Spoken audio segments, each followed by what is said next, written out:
오늘 하나님의 말씀은 창세기 37장에 있는 말씀을 같이 보시겠습니다. 자리에서 일어나셔서 창세기 37장 5절에서 8절까지 말씀을 우리 한 목소리로 같이 읽도록 그렇게 하겠습니다. 5절에서 8절까지 말씀입니다. 요셉이 꿈을 꾸고 그 꿈을 자기 형들에게 고하매 그들이 그를 더욱 미워하더라. 그가 그들에게 이르되 청하건대 내가 꾼 이 꿈을 들으소서. 보소서 우리가 들에서 곡식단을 묶고 있는데 보소서 내 단은 일어나 똑바로 서고 보소서 형들의 단은 둘러서서 내 단에게 경의를 표하였나이다 하매 그의 형들이 그에게 이르되 네가 참으로 우리를 통치하겠느냐 참으로 우리를 지배하겠느냐 하고 그의 금과 그의 말로 인하여 그를 더욱 미워하더라. 아멘. 잠시 기도하겠습니다. 살아계셔서 말씀하시는 하나님, 우리를 향한 주님의 뜻을 우리가 늘 기억하게 하시고 하나님의 뜻이 우리의 삶 가운데 이루어지도록 우리가 말씀에 순종하는 삶을 살게 저희들을 도와주시기를 원합니다. 혼탁한 시대 속에서 하나님의 말씀을 통해 하나님의 진리를 배우게 하시고 삶의 원리들을 배워서 성도에 합당한 삶으로 하나님 앞에 영광을 돌릴 수 있도록 저희들을 도와주시옵소서. 이 시간 하나님의 말씀을 함께 나눌 때 부족한 종을 주님께서 붙들어 주시고 말씀을 전하는 자나 듣는 자나 하나님의 뜻을 밝히 깨달을 수 있도록 저희들을 가르쳐 주시옵소서. 이 시간을 주님께 온전히 맡기며 예수님의 이름으로 기도했습니다. 아멘. 자리에 앉으시겠습니다. 올해 들어 성경 일독을 하면서 주일 오전에 성경에 나오는 중요한 사건들을 저희들이 함께 살펴보고 있습니다. 오늘은 본문 말씀을 중심으로 하나님의 비전을 품고 살자라는 그런 제목으로 말씀을 드리려고 합니다. 미국의 과학자이며 또 농학자이고 교육자인 윌리엄 클라크라는 분이 있습니다. 이분이 젊은 시절에 독일에 유학을 갔다가 1852년에 다시 미국으로 귀국을 해서 매사추세츠 주립 농과대학에서 학장으로 이렇게 일을 하고 있었는데 그때 일본에서 1년만 일본에 와서 우리 농업에 대한 기술들을 좀 가르쳐 주시면 좋겠다. 그런 초청이 있어서 1876년에 이분이 일본에 건너가게 되고 거기서 삿포로 농학교, 지금의 홋카이도 대학인데 그 농학교의 교장을 맡아서 1년 동안 일본의 젊은이들을 가르치게 되었습니다. 이분은 크리스천이었는데 일본에 건너가서 단순히 학생들에게 기술만 가르치는 것만으로는 그들의 삶을 변화시킬 수 없다.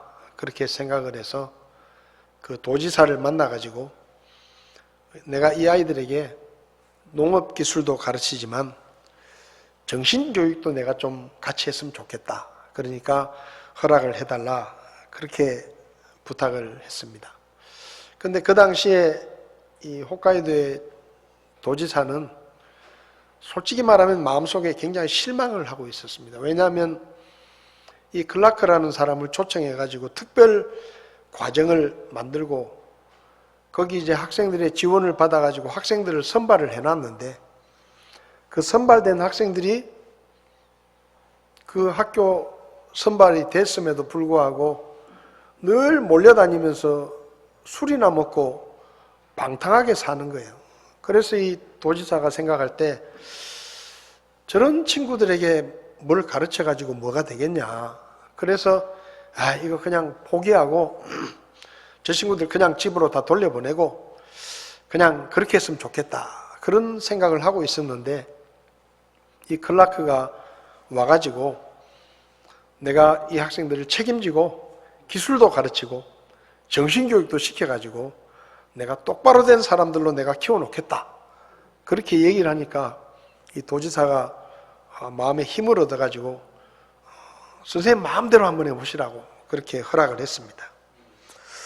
그래서 이 교장으로 부임한 클라크는 이 수업 시간 외에 한 2시간 정도를 정신교육을 시키는데 그 정신교육의 내용이 뭔가 하면 성경에서 나오는 성경의 가르침을 그 학생들에게 가르친 겁니다. 그렇게 1년을 가르쳤습니다. 통역을 통해서 가르치니까 그래서 이 학생들에게 젊은이들에게 예수 믿는 자의 계약이라는 서약서에 서약을 하게 하고 예수님을 믿도록 전도하고 그리고 성경에서 바탕으로 된 교훈을 가지고 도덕과 또 윤리를 가르쳤습니다. 1년 동안 그렇게 가르쳤습니다. 그런데 1년이 지나고 놀라운 변화가 일어났습니다. 이 클라크가 1년의 임기를 마치고 다시 미국으로 이제 귀국을 하게 되는데 이 클라크가 학교를 떠나는 날 말을 타고 클라크가 가는데 이 클라크에게 배운 제자들이 다 몰려와가지고 이 말고삐를 잡고 그 선생님이 가는 길을 계속 따라가서 선착장까지 따라가는 거예요. 그 사람들이 깜짝 놀랐습니다. 말을 탄 미국 사람이 있고 그 뒤에 수십 명의 젊은이들이 쭉 따라가면서 또 어떤 친구들은 그 선생님의 말고삐를 잡고 쭉 따라가니까 저게 도대체 뭔 일이냐 이렇게 궁금해했습니다. 그런데 그 제자들 중에 상당수가 이 클라크에게 선생님 저는 선생님에게 더 공부를 배우고 싶습니다. 그러니까 저를 미국으로 좀 데려가 주십시오. 제가 미국에 가서 선생님께 좀 더 공부를 배웠으면 좋겠습니다. 그런 얘기를 하는 젊은이들이 굉장히 많았습니다.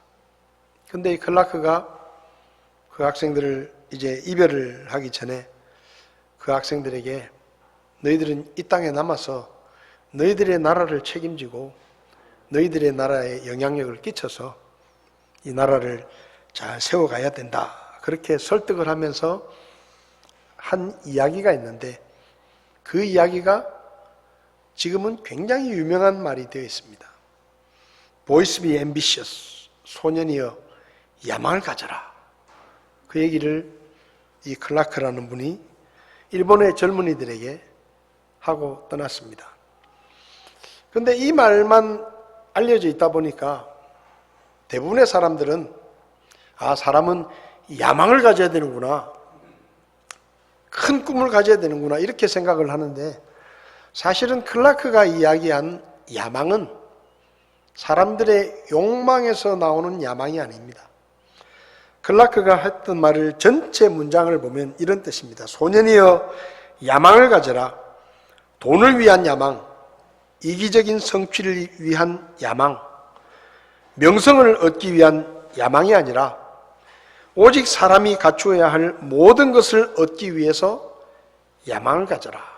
이게 전체 문장입니다. 그러니까 소년이여 야망을 가지라는 그 말에 나오는 야망은 세상에서 뭔가를 이루고 돈을 많이 벌고 성공하고 큰 일을 이루고 명예를 얻고 이런 야망이 아니라 사람으로서 마땅히 해야 할 일을 하기 위한 그런 역할을 하기 위한 야망을 가지라 그렇게 이야기를 한 것이죠. 그래서 클라크가 말한 야망은 욕망을 채우기 위한 야망이 아니라 결국은 신앙 안에서 믿음 안에서 하나님 앞에서 제 역할을 하기 위해서 야망을 가져라 그렇게 이야기를 한 것입니다. 그러니까 이 말을 이 클라크가 야망이라고 한 말을 요즘 교회에서 많이 쓰는 말로 바꾸자고 하면 비전이라고 말할 수 있습니다. 클라크에게 1년을 배우면서 그를 통해 꿈과 비전을 갖게 되었고 신앙을 갖게 되며 영적인 영향을 받았던 이 젊은이들은 나중에 일본의 재무장관도 그 제자들 가운데 나오고 국제연맹 주재 일본 대표, 일본 제1의 기독교 지도자 등 당대 일본의 지도자들이 이 클라크에게 배운 제자들 중에서 배출이 되었고 그리고 근대 일본의 정신적인 변화와 근대화를 주도했던 그런 상당수의 지도자들이 이 클라크에게 배웠던 제자들이었습니다. 지금도 이 홋카이도 대학에 가면 이 클라크의 이 흉상, 이렇게 동상이 만들어져 있고, 그리고 클라크가 말했던 소년이여 야망을 가져라, 이 말이 일본어로 적혀 있는 기념석이 만들어져 있습니다. 그래서 이 학교에 방문하는 사람들은 꼭 저 기념석 앞에서 기념 촬영을 하기도 합니다. 한 사람이 젊은이들에게 비전을 심어 주었을 때 그 술을 먹고 방탕하게 살았던 그 젊은이들이 일본의 근대화를 이루는 영향력 있는 지도자들이 되는 이런 변화들이 일어났다라고 이야기할 수 있습니다. 오늘 본문을 보면 지금으로부터 4,000년 전에 17살에 꿈을 통해서 자신을 향한 하나님의 뜻, 쉽게 말하면 비전이죠. 하나님의 비전을 깨달았던 한 젊은이의 이야기가 기록되어 있습니다. 요셉이라고 하는 사람입니다. 요셉은 야곱의 12아들 중에 11번째 아들이었습니다. 물론 요셉은 야곱의 아내가 4명이었는데 그 4명의 아내들 중에 야곱이 제일 사랑했던 아내인 라헬은 아이를 낳지 못했습니다. 그러다가 마지막에 아이를 낳았는데 11번째 아들인 요셉을 첫 아들로 낳고 그 다음에 베냐민을 낳고 이렇게 두 아들을 낳게 되는데, 그러니까 요셉은 12형제들 중에 11번째 순이었습니다. 그러니까 요셉은 장남도 아니고 차남도 아니고 그냥 저 끄트머리에 11번째 아들이었기 때문에 그 요셉이 아브라함의 계보를 이어서 상속자가 되고 실제적인 장자가 되고 그 가문의 지도자가 된다는 것은 아무도 상상하지 못했던 일입니다. 주로 장남들이 다 그 가문을 이어받고 장남이 좀 부족하면 차남이 물려받고 이렇게 하는 경우는 있어도 저 끄트머리에 있는 11번째 아들이 실질적으로 그 가문의 상속을 물려받고 그리고 그 가문의 주도자로 그 가문을 통솔하는 사람이 된다는 것은 사실은 인간적으로 보면 생각하기 어려운 이야기였습니다. 그런데 성경을 보면 요셉은 11번째 아들임에도 아브라함, 이삭, 야곱 다음에 요셉이라는 그 가문의 실제적인 지도자가 되고 그리고 그의 삶의 행적이 창세기 37장부터 50장까지 14장에 걸쳐서 자세하게 기록이 되어 있는 것을 우리는 볼 수 있습니다. 특별히 요셉은 형들에게 미움을 받아서 이집트의 노예로 팔려갔으면서도 하나님의 도우심으로 이집트의 총리가 되어서 결국은 극심한 가뭄과 흉년 속에서 자기 동족들을, 자기 아버지의 가족들을, 친족들을 전부 살게 해주는, 가족들의 목숨을 구원하는 구원자가 되고, 그리고 구약 성경에서 예수님을 예표하는 그런 인물로 요셉이라는 사람을 우리는 꼽을 수가 있습니다. 그러니까 사실 요셉은 11번째 아들이고 어떻게 보면 그 가문에서는 그냥 이름만 있을 그런 위치의 사람인데 그 위에 쟁쟁한 형들을 다 제치고 요셉이 그 가문의 실질적인 장자가 되고 상속자가 되고 그리고 그 가문을 대표하는 인물이 되어서 하나님의 역사에도 중심인물로 쓰임받는 이런 삶을 살았는데 어떻게 요셉이 그렇게 살 수 있었느냐 하는 것입니다. 결론부터 이야기하면 11번째 아들이었음에도 불구하고 요셉이 이렇게 그 가문을 상속하고 그 가문에 통솔하는 지도자가 되어서 하나님께 쓰임받은 이유는 그가 하나님의 비전을 깨닫고 그 비전을 따라 살았기 때문이다 라고 이야기할 수 있습니다. 오늘 본문의 말씀에서 우리가 배울 수 있는 몇 가지 교훈을 좀 살펴보려고 하는데요. 첫 번째는 사람은 하나님의 비전을 깨달은 뒤부터 하나님 앞에서 의미 있는 삶을 살게 된다는 것입니다. 오늘 요셉의 이야기는 성경에 나오는 인물들이 대부분 그렇지만 성경에 나오는 아무리 유명한 사람이라도 그 사람이 태어나는 때부터 죽을 때까지 그 생애 전체를 기록한 경우는 거의 없습니다. 아브라함의 이야기는 75세 때부터 성경에 기록됩니다. 노아의 이야기는 500세 때부터 기록됩니다.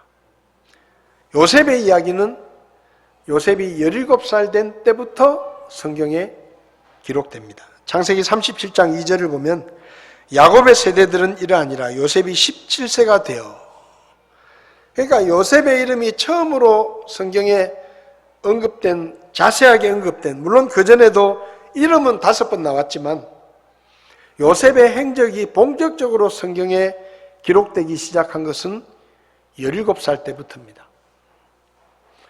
그래서 요셉이 17세가 되어 자기 형들과 함께 양떼를 먹이더라, 그렇게 되어 있습니다.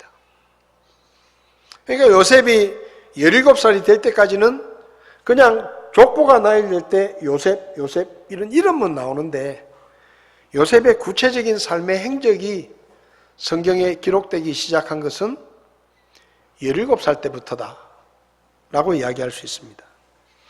그러면 왜 요셉의 삶이 17살 때부터 성경에 기록되기 시작했느냐 하는 것이죠. 오늘 5절을 보면 요셉이 꿈을 꾸고 그 꿈을 자기 형들에게 고하매 그들이 그를 더욱 미워하더라. 요셉의 행적이 17살 때부터 성경에 기록되게 된 계기가 된 사건이 뭔가 하면 꿈을 꾼 것입니다. 그러니까 요셉이 17살 때 꿈을 꾸었기 때문에 그때부터 요셉의 이야기가 성경에 기록이 되기 시작하는데, 보통 사람은 8시간을 자면서 2시간 동안 꿈을 꾼다고 합니다. 하룻밤에도 평균 4개 내지 5가지의 꿈을 꾸고, 평소에 생각이 많거나 오지랖이 좀 넓은 사람은 꿈을 10몇 개를 꾸는 사람들도 있다고 합니다.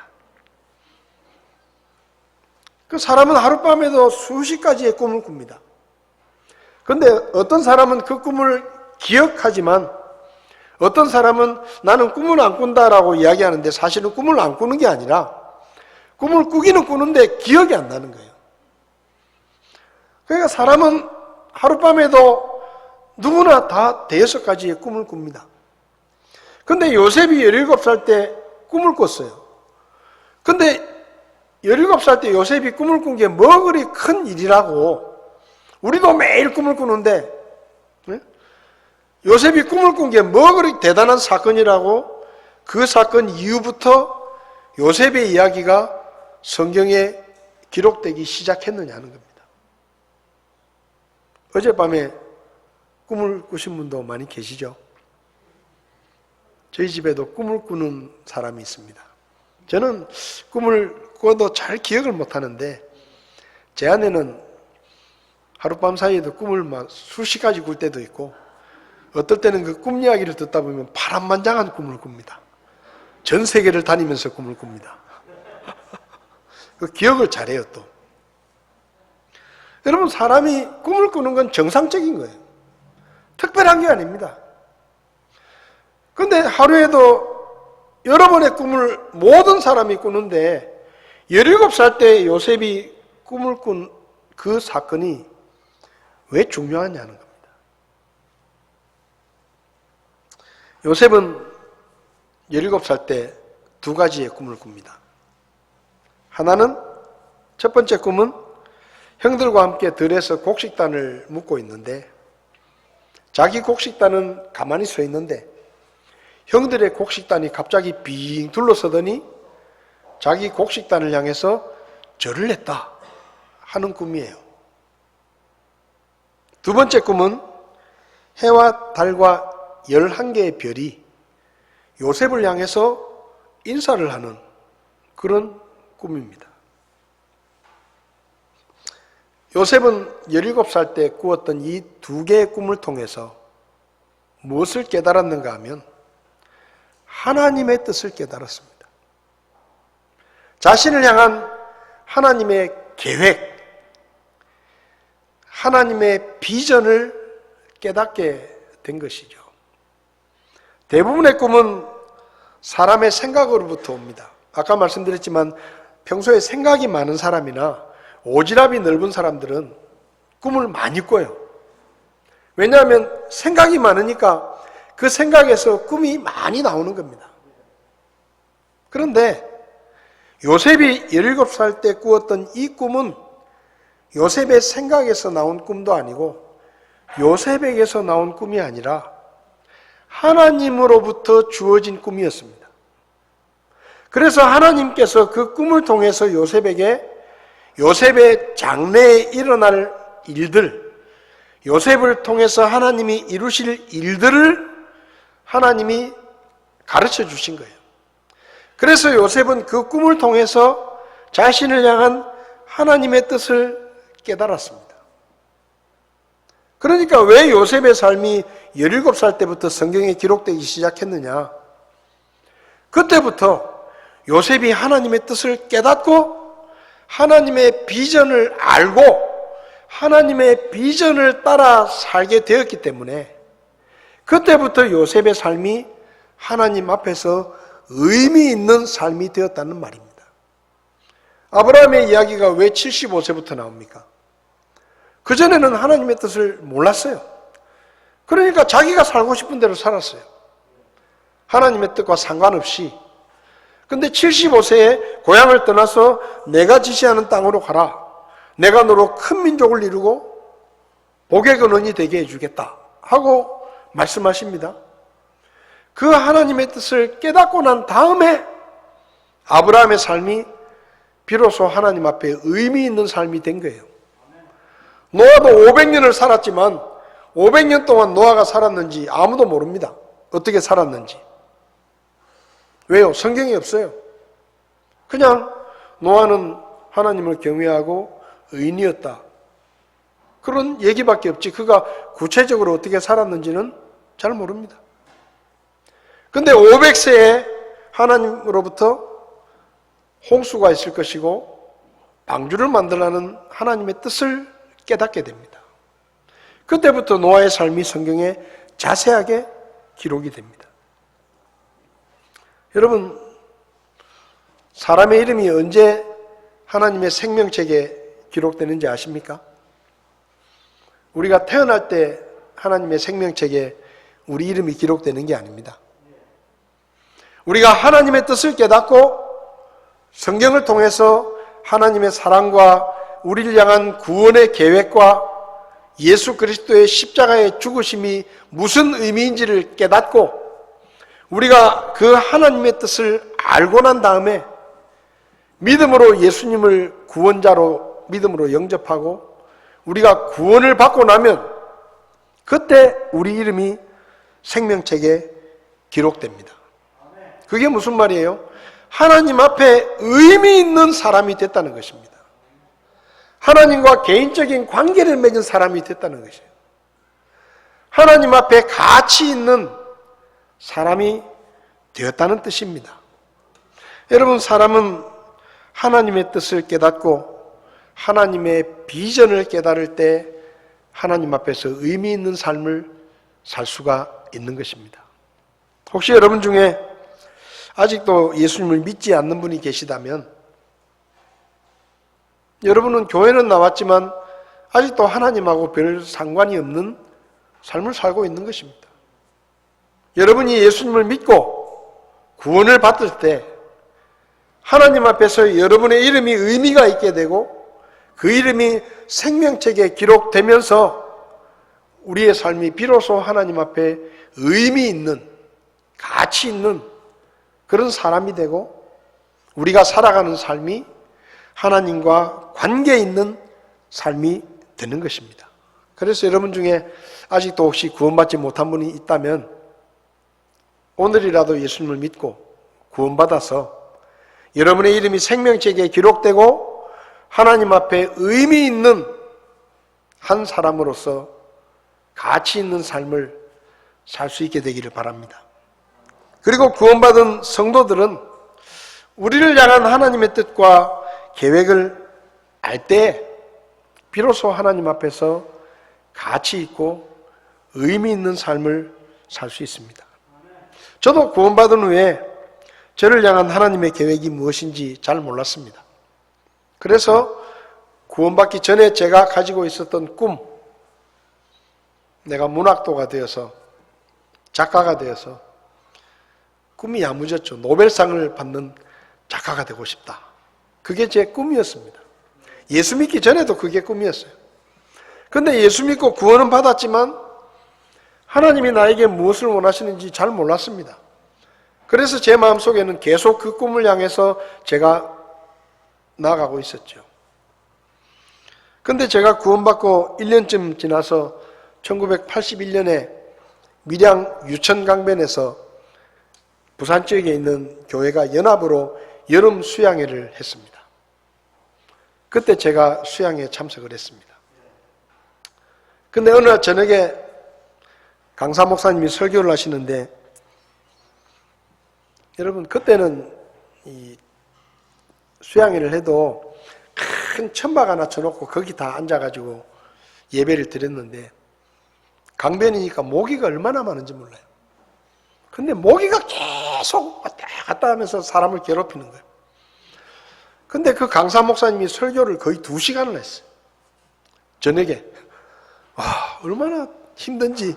모기는 모기대로 앵앵거리지. 날은 덥지. 강사 목사님은 피를 토하는 심정으로 설교를 하고 계시지. 이게 언제 끝날지 모르겠지. 하여튼 정신이 없었어요. 근데 그 설교가 끝날 때쯤에 그 설교 내용이 뭔가 하면 추수할 것은 많은데 일꾼이 적으니 일꾼을 보내달라고 하나님께 기도하라 하는 내용이었습니다. 근데 설교가 끝날 때쯤에 이제 초청을 하시는데 뭐라고 초청을 하시는가 하면 우리가 기도해야 된다. 추수할 것은 많은데 일꾼이 없으니 일꾼을 보내달라고 기도해야 된다. 그렇게 초청을 하시는 거예요. 그래서 제가 열심히 기도했습니다. 그거 기도해야지. 기도하는데 근데 하나님께서 제 마음속에 어떤 부담을 주시는가 하면 야, 너는 딴 사람들처럼 기도만 하지 말고 추수할 일꾼을 보내달라고 기도만 하지 말고 네가 그 일꾼이 되라. 이런 마음을 제 마음에 주시는 거예요. 그러니까 내가 기도는 하겠는데 내가 그 일꾼이 될 거라고는 생각도 안 하고 있는데 하나님께서 제 마음에 그런 부담을 탁 주시는 겁니다. 딴 사람들은 다 기도만 하는데 너는 기도만 하지 말고 네가 직접 그 일꾼이 되는 게 어떠냐 하고 제 마음에 하나님께서 울림을 주셨습니다. 그때 제가 저를 향한 하나님의 뜻을 알게 됐습니다. 그래서 그 뜻을 알고 난 다음에 제가 구원받기 전에 가졌던 꿈을 접었습니다. 그리고 목회자의 길에 들어서서 제가 목회자의 길을 걷게 되었습니다. 하나님의 뜻을 모를 때는 구원받았지만 구원받기 전하고 똑같이 그냥 그 꿈이 내 꿈이라고 생각하면서 가는 거예요. 근데 그러다가 나를 향한 하나님의 뜻을 깨닫게 되고 그 뜻을 따라 살게 된 것입니다. 여러분을 향한 하나님의 계획과 뜻을 찾으셨습니까? 나는 이제 나이가 너무 많이 들어가지고 하나님이 나에게 대해서 무슨 계획을 가지고 계시겠냐? 내일이라도 그냥 천국에 들어가시면 제일 좋겠다. 그렇게 생각하시면 안 돼요. 그렇게 생각하시면 안 됩니다. 하나님이 아직도 나이가 많이 들었음에도 여러분을 이 땅에 남겨두고 계시는 데는 뭔가 그분의 뜻이 있는 거예요. 뭔가 그분의 계획이 있는 것입니다. 그걸 찾으려고 해야 돼요. 나이가 80이고 90이더라도 내가 아직도 이 땅에 살아있다는 것은 뭔가 하나님께서 나를 통해서 이루시기 원하시는 일이 있고 나를 뭔가 쓰실 때가 있으니까 나를 살려주시는 것이다 라고 생각을 하면서 그 하나님의 뜻을 찾으려고 해야 되지, 그냥 하나님 빨리 데려가 있어, 빨리 데려가십시오, 그렇게 기도하면 안 됩니다. 나는 아직도 어린데 내가 뭘 하나님을 위해서 뭘 할 수 있겠어, 그렇게 생각해도 안 돼요. 요셉은 17살 때 하나님의 비전을 봤습니다. 여러분, 지금 내가 하고 있는 일이 여러 가지 일들을 하고 있지만 우리는 물어야 돼요. 내가 이 일 속에서 나에게 원하시는 하나님의 뜻이 뭔가? 나를 향한 하나님의 계획이 뭔가? 내가 이렇게 그냥 식당 하나 차려가지고 장사 잘 돼가지고 돈 많이 벌고 좋은 집에 살고 좋은 차 타고 좋은 옷 입고 좋은 음식 먹고 그렇게 살다가 죽는 게 내 하나님의 계획인가? 내가 삼성전자에 취직을 해가지고 그 회사에서 돈을 열심히 벌어가지고 안정된 삶을 살고 그렇게 살다가 삼성전자를 위해서 충성을 다하다가 내 인생을 마치는 것이 하나님의 계획인가? 물어봐야 돼요. 여러분, 하나님이 우리를 삼성전자 잘되게 하라고 우리를 이 땅에 태어나게 하시고 살게 하셨겠습니까? 네? 학교 선생님이 돼가지고 내가 안정된 직장이니까 죽을 때까지 그냥 이 교직을 떠나지 않고 퇴직하고 나면 연금 받고 그렇게 살다가 죽는 게 하나님의 계획인가? 뭔가 나를 통해서 하나님이 하시려고 하시는 일이 있지 않을까? 이런 생각이 우리에겐 다 있어야 돼요. 무슨 일을 하든지. 내가 그냥 세상에 태어나서 평생 먹고 살고 돈 벌고 그렇게 살다가 오라고 하나님이 나를 이 땅에 보내셨는가? 이 대한민국 땅에, 이 대구 땅에 나를 지금도 살게 하시는가? 왜? 하나님이 나를 통해서 이루시고자 하시는 일이 무엇인가? 그분의 뜻이 어디 있는가? 여기에 대해서 우리가 관심을 가지고 살아야 되는 겁니다. 그냥 안 믿는 사람들처럼 아침에 일어나서 출근하고 일하고 저녁에 퇴근하고 밥 먹고 자고 또 그 다음날 출근하고 아무 생각 없이 그저 이게 내 삶이거니 그렇게 살면 안 돼요. 예수 믿는 사람들은. 이 직장에서 하나님이 나에게 원하시는 게 뭔가? 왜 하나님이 나에게 이런 재능을 주셔가지고 이런 일을 하게 하시는가? 하나님의 계획이 어디 있는가? 하는 것을 늘 생각하면서 살아야 되는 것입니다. 왜냐하면 그 하나님의 뜻을 알아야 우리가 살아가는 삶이 하나님과 관계 있는 삶이 되고 하나님 앞에 의미 있는 삶이 되는 것입니다. 요셉은 17살에 꿈을 통해 하나님의 비전을 깨달았습니다. 그래서 그 요셉의 삶이 하나님 앞에 의미 있게 되고 11번째 아들이었지만 그 가문의 상속자가 되고 사실상의 장자권을 가지고 그 가문을 이끌어가는 하나님의 역사의 주인공으로 쓰임받는 그런 삶을 살게 된 거예요. 요셉이 꿈을 꾸지 않았다면, 하나님의 뜻을 알지 못했다면 요셉의 이름은 그냥 11번째 아들로 기록되고 끝났을지 모릅니다. 근데 꿈을 꿨어요. 하나님께로부터 온 하나님의 비전을 깨달았습니다. 두 번째는 하나님의 비전을 깨달았더라도 그냥 그 비전이 이루어지는 게 아니고 어렵고 힘들더라도 하나님의 비전을 포기하지 않고 끝까지 그 비전을 붙들고 품고 살아갈 때 하나님의 비전이 이루어진다는 것을 우리에게 가르쳐 줍니다. 요셉은 17살 때 하나님의 비전을 보았습니다. 근데요, 그 하나님의 비전을 본 것이 오히려 요셉에게는 마이너스가 됐습니다. 요셉이 거품을 물고 형들에게 뛰어옵니다. 형! 내가 어제 꿈을 꿨어. 무슨 꿈이냐? 개꿈 꾼 거 아니냐? 아, 형 들어봐. 이상한 꿈이야. 내가 형님들하고 곡식단을 묶고 있는데 내 형은 가만히 서 있는데 형들의 곡식단이 쭉 둘러서더니 내 곡식단에 절을 했어. 아, 형들 좋은 꿈이지. 형들이요, 안 그래도 요셉이 눈꼴 사나웠어요. 11번째 아들인데 아버지 야곱이 요셉만 특별히 편애를 하고 옷도 좋은 옷을 입히고 맛있는 거 있으면 요셉에게 갖다 주고 그래가지고 형들이 평소에도 요셉을 안 좋게 생각하고 있었는데 이 요셉은 눈치도 없어가지고 그런 꿈을 그냥 자랑스럽게 형들한테 와서 이야기를 하니까 형들이 뭐라고 말합니까? 야, 네가 우리 대장이 된다는 얘기냐? 우리가 네 앞에 고개를 숙인다는 얘기냐? 말 같지도 않은 소리 하지 마라 하고 화를 냅니다. 성경을 보면 37장 8절에 그의 꿈과 그의 말로 인하여 그를 더욱 미워하더라. 그러면요, 두 번째 꿈 얘기는 안 해야 돼요. 분위기가 싸하잖아요. 분위기가 싸고 형들이 눈빛이 심상치 않으면 두 번째 꿈은 얘기를 안 해야 돼. 근데 이 요셉은 속도 없어. 두 번째 꿈을 꿨어요. 해와 달과 11개의 별이 자기한테 꾸벅 절을 하는 거예요. 우와, 이거 웬 꿈이냐?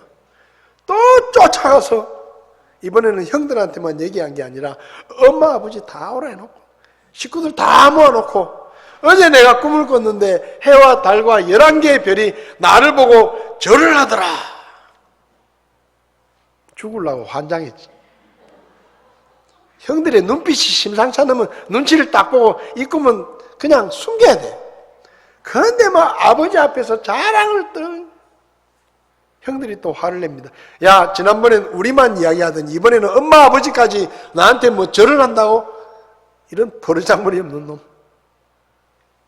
더 미워하게 됐습니다. 아버지의 심부름으로 양을 치는 형들을 찾아갔습니다. 형들이 요셉이 오는 것을 보고 야, 저기 꿈꾸는 놈이 온다. 우리가 쟤한테 고개를 숙이고 우리 가족들이 전부 쟤한테 머리를 조아린다고 했는데 이참에 맞춰 죽여버리자. 죽으면 그 꿈이 어떻게 되는지 한번 보자. 그리고 요셉을 해치려고 합니다. 겨우겨우 살아남아가지고 이집트의 노예로 팔려갑니다. 보디발의 집에 팔려갔는데 보디발의 집에서 충성을 다했습니다. 주인에게 의리를 지키고 충성을 다하기 위해서 그 보디발의 아내가 집요하게 유혹하는데도 그 유혹을 거절하고 그렇게 했습니다. 주인에게 의리를 지키기 위해서. 그러니까 보디발의 아내가 몸이 달아가지고 아무도 없을 때 요셉을 붙들고 늘어지는 거예요. 건장한 청년이니까. 야, 내 말만 들으면 내가 너 잘해줄게. 그 요셉이 옷을 벗어놓고 도망을 갑니다. 근데 보디발의 아내가 저놈이 나를 겁탈하라 했다. 누명을 씌워가지고 감옥에 갇혀요. 주인에게 충성심을 가졌는데 그 충성심 때문에 억울하게 누명을 쓰고 주인의 아내를 겁탈하려고 했다는 파렴치범에 누명을 쓰고 감옥에 갇힙니다. 하나님은 분명히 나한테 그런 비전을 주셨는데 이 되는 형편은 점점 아닌 거예요. 감옥에 갇혔어요. 파라오의 신하 둘이 감옥에 왔습니다. 꿈을 꿨습니다. 한 사람에게 당신은 복직될 것이고 당신은 처형된다. 그리고 당신이 복직이 되면 내가 지금 누명을 쓰고 억울하게 여기 갇혀 있으니까 왕에게 좀 이야기를 해가지고 나 좀 잘 봐달라 그래라. 부탁을 합니다. 근데 이 사람이 진짜 복직이 돼가지고 다시 파라오의 궁에서 일을 하게 됐는데 까마득히 요셉을 잊어버립니다. 그 꿈은 어디 갔습니까? 예? 그 비전은 아주 화려한 비전이었는데 지금 요셉의 형편은 계속 내리막길이에요. 그 비전이 이루어질 것 같이 생각이 전혀 안 됩니다. 근데 성경을 보면 재밌어요. 성경을 보면 요셉이 한마디 불평을 안 합니다. 그리고 어떤 형편에 있든지 믿음으로 삽니다. 철저하게 하나님 중심의 삶을 삽니다. 누명을 쓰고 감옥에 갇히든지 형들한테 배신을 당하든지 불평이 없어요. 그냥 하나님만 믿고 가는 거예요. 그 비전을 품고 계속 가는 겁니다.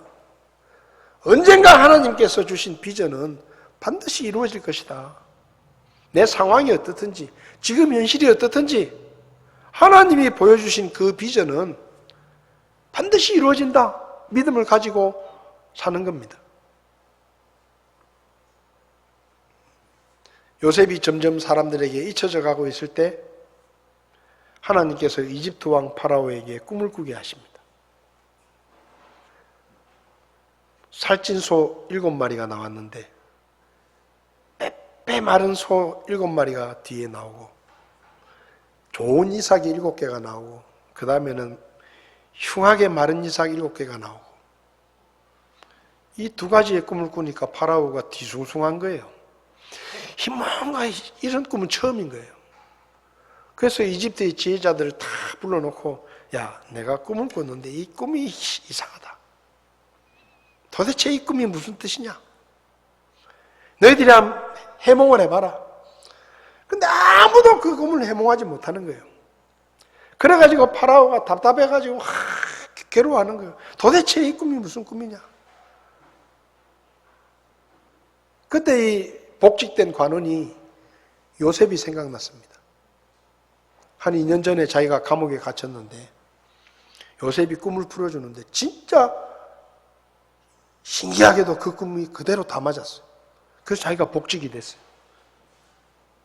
그래서 이 신하가 말합니다. 왕이시여, 내가 저 감옥에 있을 때 만났던 그 히브리 노예가 하나 있는데 그놈이 꿈 해몽은 기가 찹디다. 그러니까 그놈 불러서 한번 물어봅시다. 그러니까 파라오가 몸이 달아가지고 안 그래도 이 꿈이 궁금해 죽겠는데 이집트의 지혜자들이라고 하는 사람들은 아무 소리도 못하니까 빨리 불러내라. 그래서 요셉이 왕 앞에 섭니다. 그래서 파라오가 묻습니다. 네가 꿈을 그렇게 잘 푼다며? 왕이시여, 그건 제가 잘 푸는 게 아니고 하나님이 저에게 지혜를 주셔서 깨닫게 하시는 것입니다. 그래? 그러면 내 꿈을 한번 맞춰봐라. 이게 무슨 꿈이냐 도대체? 요셉이 풀어줍니다. 왕이시여, 좋은 암소 7마리와 좋은 이삭 7개는 7년 동안 풍년이 될 것을 이야기합니다. 그리고 그 뒤에 나오는 말라 비틀어진 소와 마른 이삭 7개는 그 7년의 풍년이 지난 다음에 7년의 흉년이 이어질 것을 말씀하시는 겁니다. 하나님이 왕에게 이 땅에 어떤 일이 일어날지 미래를 보여주신 것입니다. 그러니까 왕이시여, 좀 똑똑한 사람을 하나 세워가지고 그 풍년의 때 이집트에서 거둔 곡식의 5분의 1을 매년마다 비축을 해가지고 흉년을 잘 대비하게 하십시오. 그러면 걱정이 없을 겁니다. 이렇게 말을 합니다. 그러니까 이 파라오가 기가 차는 거예요. 꿈을 해몽해 준 것도 기가 차지만 그 일을 어떻게 해결해야 될지 방법까지 요셉이 쫙 이야기를 해주니까 기가 차는 겁니다. 파라오의 신하들도 기가 차는 거예요.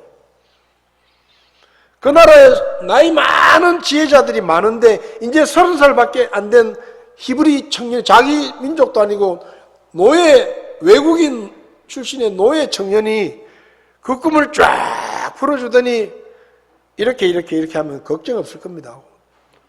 대안까지 딱 내놓으니까 이 신하들도 기가 차는 겁니다. 그래서 왕이 이렇게 말합니다. 야, 너희들 중에 이만큼 똑똑한 사람 없다. 그러니까 이 친구를 우리가 이 이집트의 총리로 세워서 그 일을 맡기고 책임지게 하자. 그러니까 거기 있는 신하들이 찍소리도 못해요.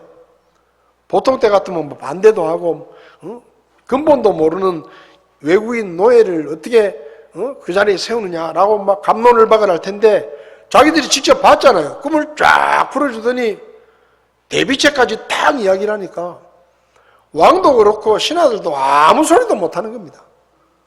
그러니까 파라오가 요셉을 수석 총리로 세우고 반지를 딱 끼워주고는 이제부터 네가 이집트의 2인자다. 네 마음대로 해라. 모든 신하들에게 이 요셉에게 복종해라. 잔소리하지 말고. 그래가지고 하루아침에 총리가 돼요.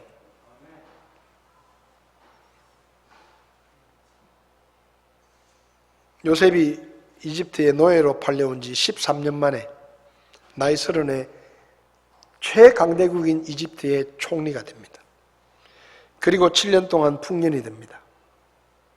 요셉은 착실하게 곡식을 모읍니다. 그리고 흉년이 찾아왔습니다. 풍년이 막 7년 동안 계속되다가 흉년이 들어가니까 흥청망청 먹고 즐기고 했던 주변 나라들은 점점점 곡식이 떨어져 가는데 이집트에는 곡식이 있는 거예요.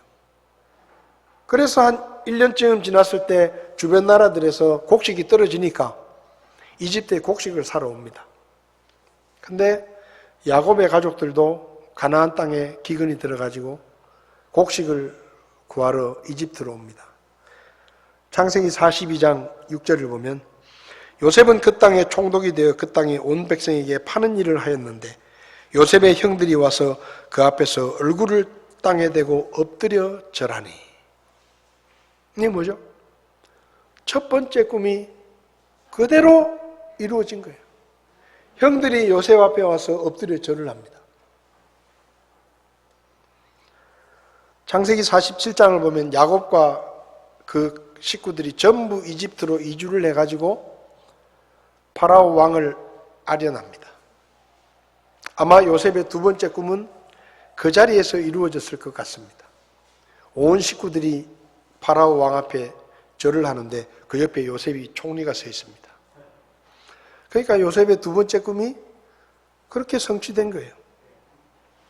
여러분, 지금 현실이 어떻든지 요셉은 그 하나님의 비전을 포기하지 않았습니다. 끝까지 믿었습니다. 반드시 이루어진다. 2002년 월드컵 할 때 꿈은 이루어진다. 그거는 그냥 세상 사람들이 하는 말이고 요셉은 나에게 보여주신 그 하나님의 비전은 반드시 그대로 이루어질 것이라는 믿음을 가지고 포기하지 않고 낙심하지 않고 끝까지 그 비전을 붙들고 살았습니다.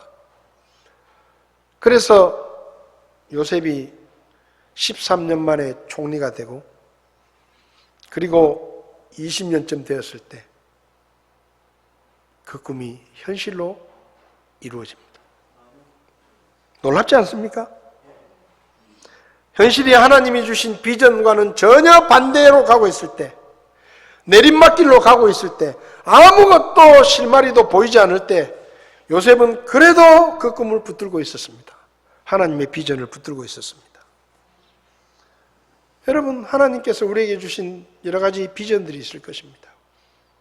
그 비전들을 우리가 어떻게 대하느냐에 따라 그 비전이 실제로 이루어지느냐 마느냐가 결정됩니다. 빌립보서 1장 6절에 너희 안에서 선한 일을 시작하신 분께서 예수 그리스도의 날까지 그 일을 이루실 것 바로 이것을 나는 확신하노라. 하나님이 너희 안에서 시작하신 일은 반드시 이루어진다. 이것을 나는 확신한다. 사도 바울이 이렇게 말합니다. 갈라디아서 6장 9절에 우리가 잘 행하는 가운데 지치지 말지니 우리가 기진하지 아니하면 정하신 때에 거두리라.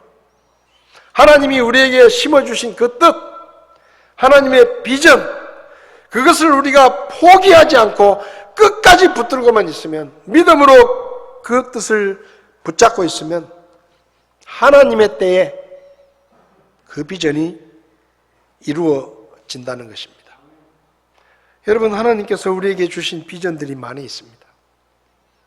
영혼 구원의 비전을 주셨습니다. 우리 마음속에 전도 대상자를 품고 기도하고 있을 때 우리에게 하나님이 주신 비전이 이루어지지 않을 것처럼 보일 수도 있습니다. 10년 기도했는데, 20년 기도했는데 아직도 그 인간은 뻣뻣하고 예수 믿을 생각이 없는 것 같고, 그래서 포기하고 싶고, 이거 믿든지 말든지 마음대로 하는지 모르겠다, 그렇게 하고 싶을 때도 있어요.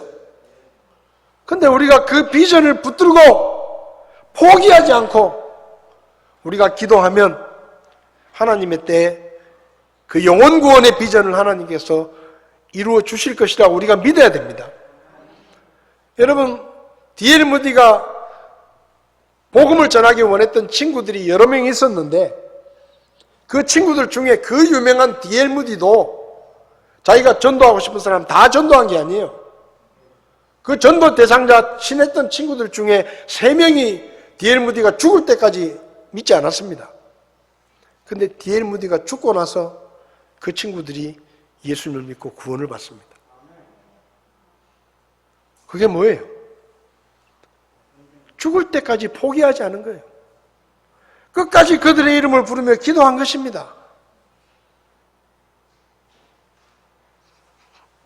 지금은 우리 교회가 연약하지만 우리 교회가 부흥해서 선교사들을 파송하고 더 많은 교회를 개척하고 다음 세대를 위해 예배당을 새로 짓고 우리 다음 세대에 더 나은 환경을 물려주는 부흥의 비전이 우리 속에 있어야 됩니다. 아이고, 우리 교회는 이러다 말겠지. 그런 마음이 우리 속에 있으면 교회가 부흥하지 않아요. 그러나 우리 마음속에 하나님께서 주신 이 부흥의 비전을 가지고 우리 교회가 부흥해서 선교사들을 파송하고 혁신교회처럼 또 다른 교회를 개척하고 그리고 예배당도 새로 짓고 더 많은 성도들이 모여서 하나님 앞에 예배드리고 세계 선교에 쓰임받는 이런 비전이 우리 속에 있어서 우리가 그 비전을 붙잡고 포기하지 않고 기도할 때 그 부흥의 비전이 이루어지는 것입니다. 여러분, 땅끝까지 복음을 전하라는 세계 선교의 비전을 우리에게 주셨습니다. 우리가 더 많은 선교사를 후원하고 할 수 있으면 우리 교회가 독립적으로 선교사를 파송하고 하나님의 사역을 이루는 그 비전을 우리가 함께 품고 기도하고 낙심하지 않을 때 하나님의 때가 되면 이루어 주실 것입니다. 저와 여러분 마음속에 하나님이 심어주신 비전, 그 비전을 포기하지 않고 끝까지 붙들고 믿음으로 기대하는 그런 믿음이 우리에게 있기를 바랍니다. 이 시간 다 자리에서 일어나시겠습니다. 여러분, 우리 교회 주일학교 학생부 청년부들이 많지 않습니다. 그래서 우리는 그렇게 생각할지 몰라요. 그냥 그렇게 되겠지. 아니에요. 우리 교회 지금 주일학교 학생부 청년부들을 통해 하나님께서 다음 세대에 위대한 지도자들을 세우시고 이 나라와 이 교회를 이끌어가는 영향력 있는 지도자들로 세워주실 것이라는 비전이 우리 안에 있을 때, 그들을 위해 기도할 때 그런 인물들이 나오는 겁니다. 여러분 마음속에 하나님이 주신 비전을 포기하지 마십시오. 부흥의 비전을 포기하지 마십시오. 우리에게 보여주신 영혼 구원의 비전, 세계 선교의 비전, 선교사를 파송하고 새로운 개척교회를 세우고 다음 세대에 우리의 믿음의 교회를 물려주는 이 비전이 우리 안에 부흥의 비전으로 계속해서 살아있기를 원합니다. 포기하지 말고 이 시간에 우리 함께 부흥이라는 찬송을 부르면서 우리 마음속에 주신 하나님의 비전을 다시 한번 굳게 붙드는 그런 시간이 되었으면 좋겠습니다.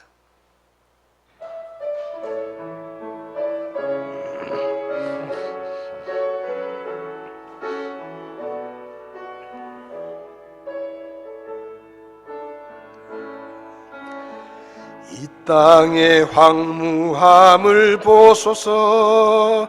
하늘의 하나님 긍휼을 베푸시는 주여, 우리의 죄악 용서하소서. 이 땅 고쳐주소서.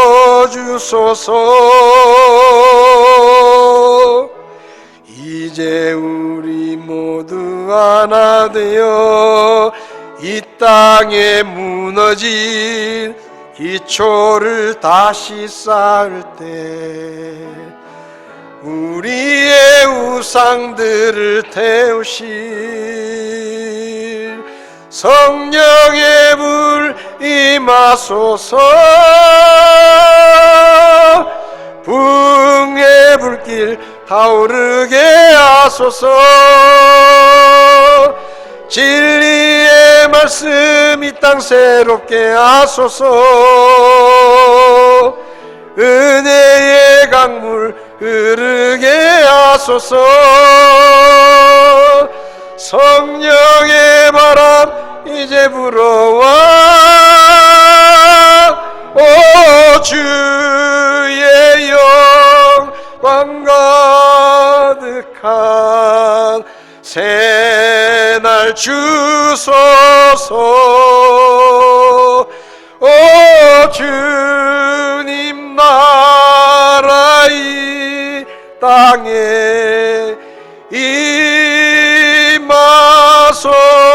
임하소서. 이 시간 자리에 앉으시겠습니다. 하나님이 여러분에게 주신 비전이 무엇입니까? 영혼 구원의 비전을 주셨습니까? 그렇다면 전도 대상자들을 위해 계속해서 기도하시기 바랍니다. 포기하지 마십시오. 세계 선교의 비전을 주셨습니다. 교회 부흥의 비전을 주셨습니다. 우리 교회가 부흥하여 선교사를 파송하고 새로운 개척 교회들을 개척하고 이 마지막 시대에 우리 다음 세대에 믿음을 물려주는 그 일을 성공적으로 감당해서 하나님 앞에 쓰임받는 교회가 되는 것, 그 비전, 우리 각 사람에게 주신 개인의 비전, 포기하지 말고 그 비전을 품고 믿음으로 사시기를 바랍니다. 그러면 하나님께서 나를 통해 우리의 가정에, 우리의 교회에 우리에게 주셨던 그 비전이 현실로 이루어지는 것을 우리가 경험하게 될 것입니다. 하나님이 여러분에게 주신 비전을 생각하며 믿음으로 그 길을 걸어가시기 바랍니다.